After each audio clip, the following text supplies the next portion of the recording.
Hi mga people! I'm Kuya Paul. Okay ba kayo dyan? Sa araw na ito, ating aalamin kung ano nga ba ang silangan sa Ingles. At bago tayo magpatuloy, huwag kalimutang mag-subscribe sa ating channel at kung gusto nyo pa ng maraming English to Tagalog and Tagalog to English translation, visit EnglishTutorHub.com and ProudPinoy.ph.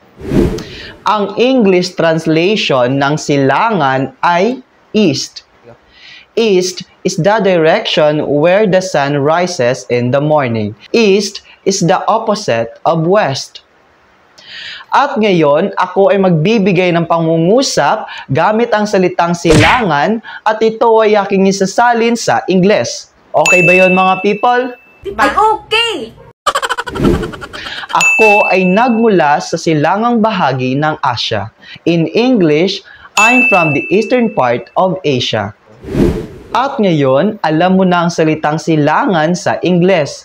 At kung gusto nyo pa ng maraming English to Tagalog and Tagalog to English translation, mag-subscribe sa ating channel para lagi kang updated. At sa muli, ako si Kuya Paul na araw-araw magbibigay sa inyo ng mga bagong kaalaman at nagsasabing lamang ang may alam. Maraming salamat po and God bless mga people.